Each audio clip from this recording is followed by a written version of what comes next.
Bonjour à tous. Aujourd'hui, ça va être une petite vidéo un peu bruyante. On va avoir un petit bruit de fond. Aujourd'hui, j'ai décidé de vous parler d'impression 3D. Peut-être que vous avez déjà une imprimante 3D. Peut-être que vous vous posez la question, est-ce que ce serait bien que j'en achète une? On va essayer de voir ça ensemble.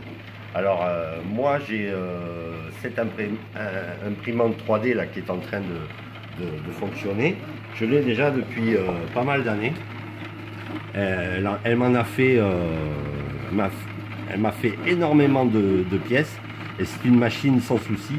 C'est une Annette 8. Alors aujourd'hui, il y a sûrement mieux que ça.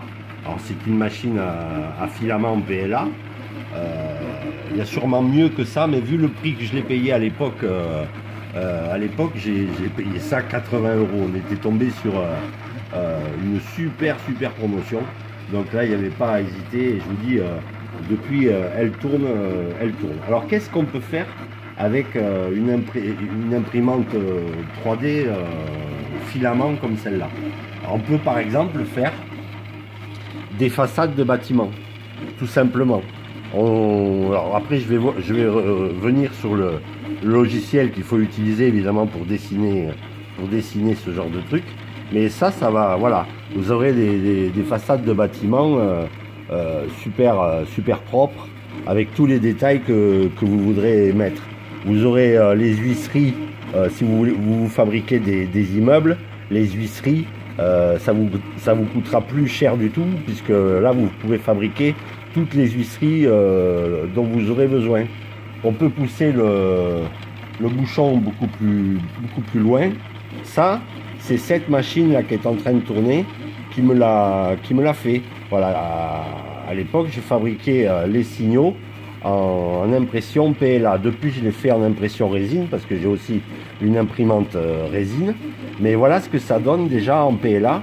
J'estime que voilà, ça coûte rien du tout. Ça coûte juste un tout petit peu de PLA et un peu d'électricité par rapport au prix des signaux dans le commerce.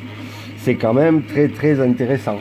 Là, je m'étais amusé, par exemple, à faire un mât de caténaire. Alors, il est peut-être pas il n'est pas réaliste, hein, en fait. Je l'ai copié. En gros, j'ai copié du Jouef, quoi, de l'époque. Mais peu importe, on pourrait le rendre, on pourrait rajouter les détails qui lui manquent. Il n'y aurait pas de souci. Je fabrique également tous mes supports de servomoteur pour les aiguillages. Je l'ai fait en impression PLA aussi, sans problème. Ensuite, j'ai donc aussi une imprimante résine. Alors, c'est pas pour les mêmes, forcément pour les mêmes utilisations, quoique. C'est vraiment là, par contre, on va avoir du détail encore plus que le PLA. Mais par contre, on a quand même une certaine fragilité. Mais là, si on arrivait à zoomer très fort, on verrait carrément les boulons. Je ne sais pas si on peut le voir, ouais peut-être. On verrait les boulons d'attache du mât. Donc voilà, c'est quand même pas mal. La cible aussi est tout en résine. Ensuite, c'est peint. Je rajoute le petit filet blanc avec un stylo spécial blanc. Là, je vous montre un brut, comme ça, voilà comment ça sort en résine. Alors c'est vraiment, on a quand même du détail. Là, ici, on a une petite surépaisseur, le carré, il y a une petite surépaisseur ici sur les vrais, il y a même l'œilleton. Alors c'est vraiment petit et c'est quand même un petit peu fragile, ça faut quand même l'admettre. Le PLA est un petit peu plus, en plus, au moment où je dis que c'est fragile, ça tombe, évidemment, forcément. Voilà, je m'étais amusé aussi à faire ce mât de dépôt avec l'échelle. Et ça, c'est fait juste en 3 pièces, emboîtées. Voilà, alors c'est peut-être pas non plus super conforme parce que j'ai pas les vrais plans. Hein, mais si j'avais vraiment les vrais plans, on pourrait réaliser vraiment tout ce qu'on veut. J'avais fait une manche à eau. Avec la manivelle ici, tout ce qu'il faut. Et normalement, elle doit tourner. Ouais, enfin, je sais plus, mais oui, elle tourne. Voilà, peut-être un peu coincée, mais ça tourne. Voilà, des cibles pour signaux. Alors après, il suffit de venir installer les LED. Enfin, il suffit. Alors là, entre guillemets, parce que c'est vraiment ça le plus long. Installer les LED CMS avec les fils, là, c'est quand même du boulot. Faut quand même l'admettre. Des moteurs de barrières de passage à niveau. Hein, ça, c'est du PLA. Donc, on pourrait faire encore plus fin que ça en résine. Il n'y a pas de souci.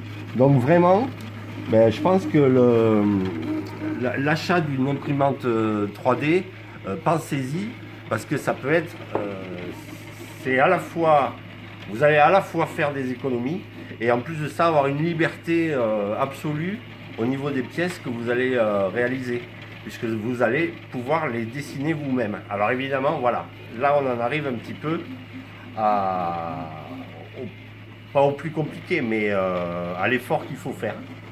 Si vous achetez une imprimante 3D en vous disant bon, j'irai ramasser des fichiers STL à gauche à droite sur internet et puis ça ira, non, ça n'ira pas, parce que vos fichiers STL ils seront jamais tout à fait comme vous les voudriez.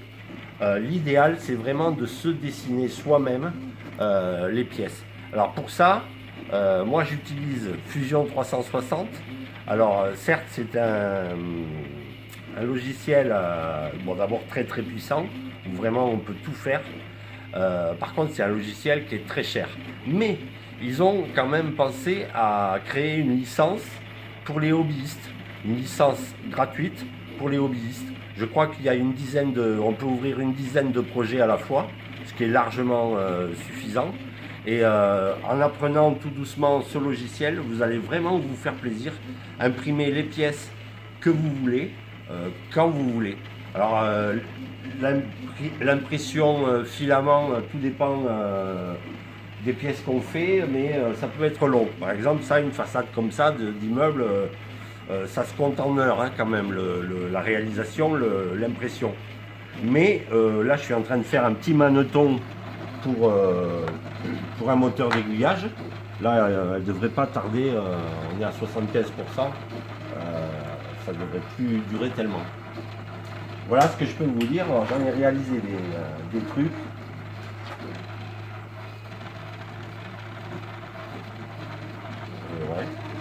Ouais, je vais réaliser un poteau. Voilà, j'ai plein de petits trucs. Des poteaux pour les passages à niveau avec la petite casquette. La sonnette ici. C'est quand même le creux ici dans le poteau.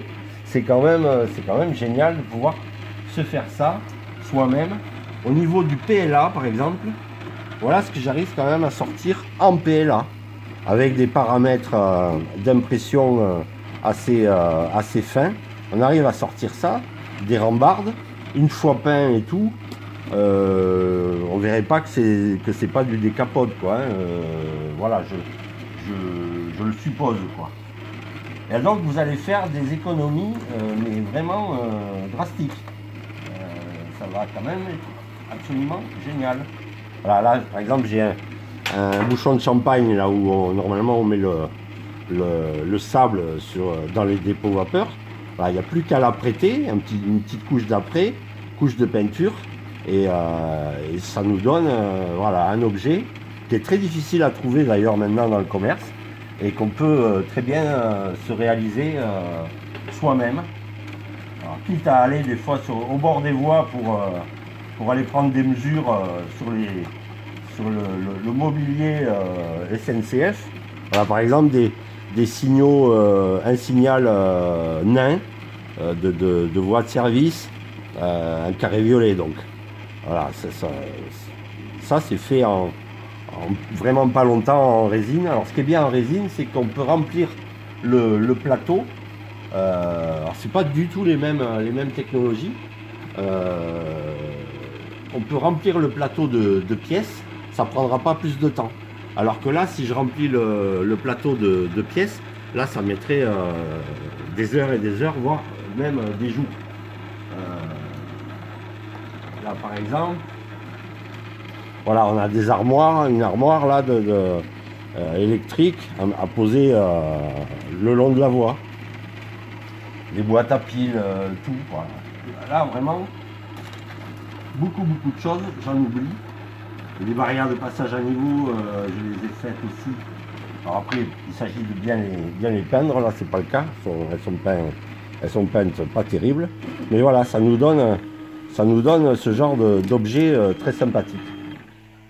Et voilà, eh bien, elle a fini. Là, j'ai plus qu'à venir décoller ma pièce avec la spatule qui va bien, que j'ai mise là. Alors, ce que je fais, moi, avant d'imprimer un petit coup de lac à cheveux sur le plateau, et pour que ça adhère encore mieux. Et voilà. Donc là, je viens décoller ma pièce. Ça colle, hein. Je viens l'ébarber.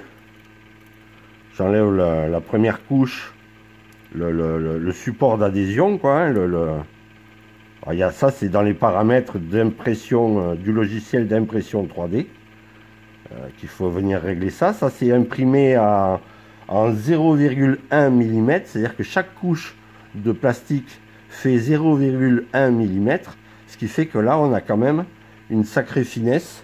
Voilà, ça vient se monter sur l'axe du cerveau, et c'est ça qui fait bouger les moteurs d'aiguillage. Et voilà, ça faisait un moment que je voulais vous parler d'impression 3D, parce que je pense que c'est vraiment un achat qui peut être rentable. Voilà, je vous dis à très bientôt. Ciao, ciao.